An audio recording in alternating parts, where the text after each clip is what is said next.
Bueno, aquí iniciamos con la segunda parte del video tutorial de cómo hacer manos y no morir en el intento. En el video anterior tratamos lo que serían las proporciones básicas, las divisiones de los huesos y los músculos, y para los interesados dejaré el link en la primera parte para quien desee verlo. Yo quiero tratar más sobre lo que es el dorso de las manos, los nudillos y datos extras que pueden ayudar a mejorar más estas áreas de la mano. Cambiaré también parte del formato, la razón es más que todo tiempo y comodidad. Me cuesta aún lograr un formato en el cual se me vea tanto el rostro y no me confunda con las palabras, así que es más fácil para mí escribir y explicarlo todo de forma grabada. Y como ayuda extra tendré a Chubby siendo de mi apoyo, ¿verdad Chubby? También utilizaré fotos tomadas por mi persona para mostrar mejor lo que quiero hablar. De vez en cuando usaré medios externos, pero es por fines educativos. Así que una vez todo explicado, comencemos de una vez. ¿Chubby? Punto 6. La profundidad de la mano. Como he dicho antes, cuando dibujamos, el buscar ver las cosas como formas básicas ayuda mucho para las proporciones. Pero lo más recomendable es que esas formas agarren cierto tipo de volumen o tridimensionalidad. Aun cuando se pinta en medios o con intención de así 2D, la mano posee volumen, igual que el resto de los objetos. Lo menciono ya que este volumen afecta a la posición de cada parte cuando se mira desde diferentes perspectivas o lados. Un ejemplo claro está en el pulgar. Si notan aquí, el pulgar no se encuentra paralelo al resto de los dedos. Este se tenderá a dirigir más en torno a la palma. ¿Recuerdan la explicación de que la palma posee una forma cóncava? Y si no lo saben es que no han visto el video que dejé convenientemente en la descripción arriba y en los comentarios. Así que Chubby, encárgate de esto. En general la mejor recomendación que puedo hacer es piensen en figuras tridimensionales. A pesar de que sé que cuesta mucho desde los inicios, se lo puedo decir por experiencia.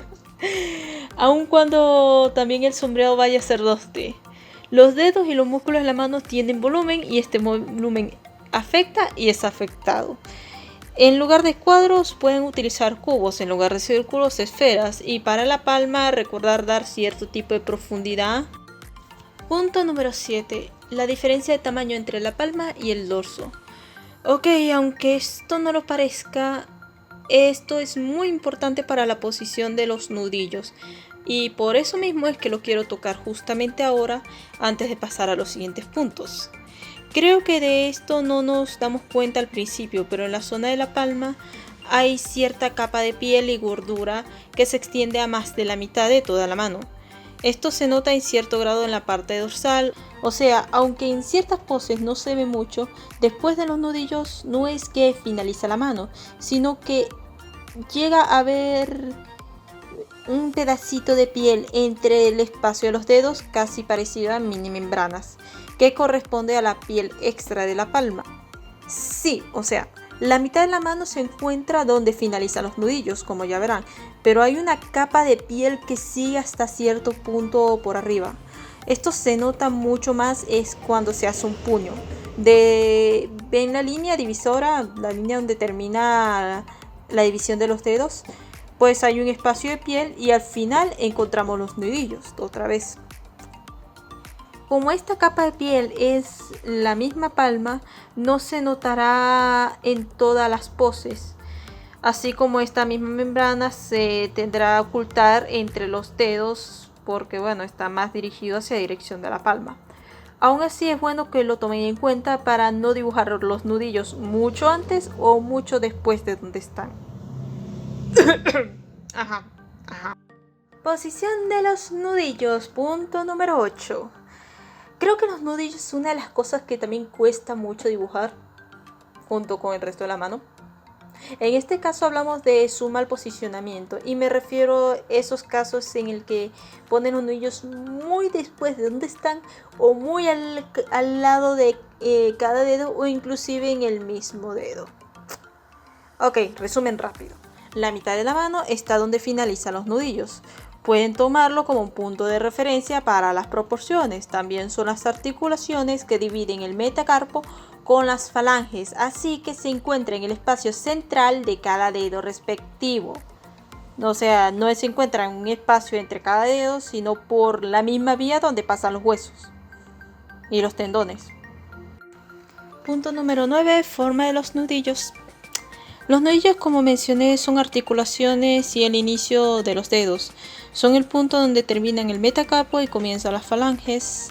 Su forma principal es la de unos barriles por donde encima pasan los tendones, pero en forma visual muchos prefieren recurrir a una forma trapezoidal. Si se trata de los huesos, en su forma más profunda se verían como así. Unos barriles que conectan con los huesos de los dedos y con los tendones que pasan por encima. Para el tema de los tendones y el dorso pueden recordar que en su gran mayoría se llegan a notar son los tendones de los 2 o 3 dedos del medio, o sea, el índice y el dedo medio son donde más son justamente esos tendones los que se notan más en el dorso.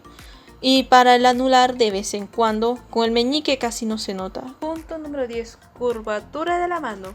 Esto es algo que muchos llegamos a olvidar, aunque a veces pasa más que todo por falta de tiempo. Y es que la mano no es una caja únicamente, o que el inicio de los dedos no son paralelos entre sí. La mano posee un sinfín de arcos y curvas, incluyendo entre los dedos, al inicio de ellos, la misma división de las falanges, la misma palma, los músculos, etc. El índice, por ejemplo, tiende a ser más libre, mientras que el meñique depende mucho de su compañero el anular. Por esta misma razón es que al dibujar el lado de la palma uso un cuadrado curvado, yendo más hacia abajo en torno del meñique, y en el dorso un pentágono, siempre teniendo en cuenta que el dedo medio es el punto más alto. La mano puesta en puño también expresa mucho de este concepto, siendo el dedo índice el dedo que menos oculta, el nudillo del dedo medio el que más sobresale por el dorso y el meñique el más oculto y bajo. Recordar este dato puede darle mucha más vida a las manos, pero recuerden que también esto tiende a romperse ante poses forzadas, así que tampoco es una ley inmutable. Creo que esto ya sería todo. Aún me falta mucho tema que tocar en realidad, y las manos darían para hacer videos de horas enteras.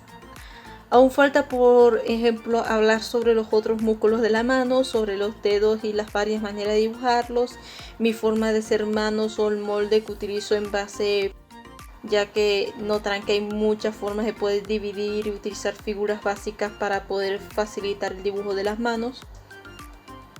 O cómo pasar un dibujo de manos de forma realista a cartoon, o cómo dibujar sosteniendo objetos o con ciertas perspectivas.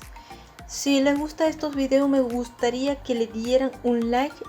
Si sumando a este video y el anterior llegó a mínimo de 50 likes, puedo hacer una continuación del tema. Y Chubby estará llevando la cuenta, ¿verdad, amigo?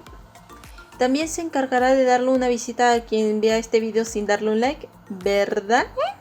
Así que ya saben, nos vemos en el siguiente video. Nos vemos, mis peces lagartos.